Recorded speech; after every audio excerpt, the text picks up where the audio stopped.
రోజు ఈ వీడియోలో ఎగ్స్ గ్రేవీ కర్రీ తయారీ విధానం చూద్దామండి. ఇది చాలా టేస్టీగా ఉంటుంది. చాలా సింపుల్గా దీన్ని మనం చేసేసుకోవచ్చు. ఇంకా ప్రాసెస్లోకి వెళ్ళిపోదాం. అందరికీ నమస్తే, welcome back to my channel. నేను మీ నాగలక్ష్మి. ఇక్కడ నేను 6 ఎగ్స్ తీసుకున్నానండి.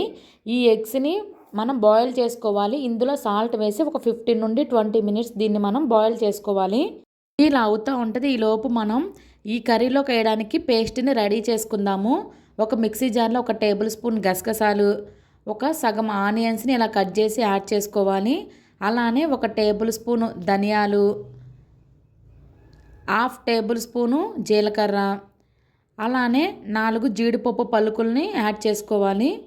ఇందులో ఎక్కువ వాటర్ అవసరం లేదండి. జస్ట్ కొంచెం వాటర్ వేసి దీనిని పేస్ట్గా మిక్సీ పట్టుకోవాలి.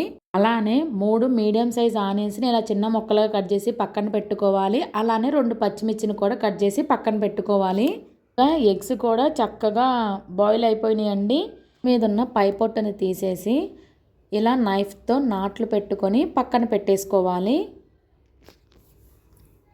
తర్వాత పొయ్యి మీద ఒక కళాయిని పెట్టి దానిలో ఆయిల్ యాడ్ చేసుకోవాలి. ఆయిల్ హీట్ అయ్యాక దీనిలో ఎగ్స్ వేసి లైట్గా వేపుకోవాలి. మరీ ఎక్కువగా క్రిస్పీగా ఏం వేపుకోవక్కర్లేదు, లైట్గా వేపుకుంటే సరిపోతుంది.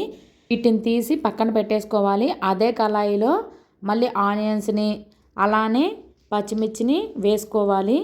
ఇందులోనే రుచికి సరిపడినంత సాల్టు, చిటికెడు పసుపుని వేసుకుని వీటిని చక్కగా కలుపుకొని కొద్దిగా వేగనివ్వాలి.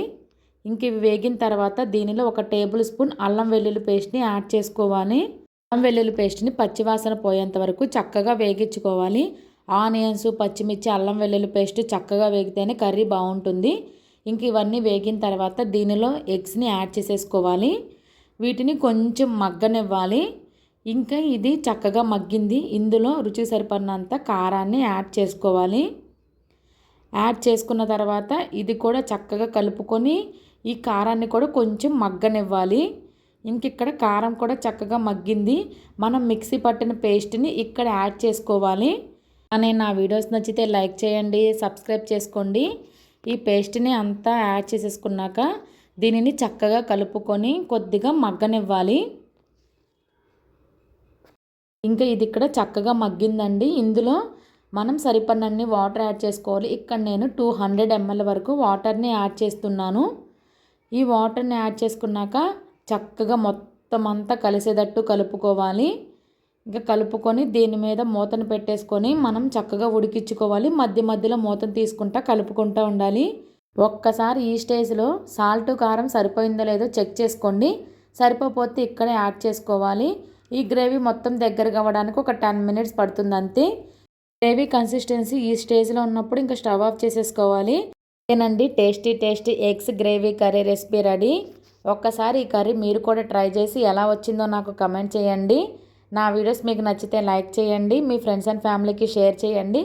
ఇలాంటి టేస్టీ అండ్ సింపుల్ రెసిపీస్ కోసం నా ఛానల్ని ఇప్పుడే సబ్స్క్రైబ్ చేసుకోండి. Thanks for watching. Bye bye.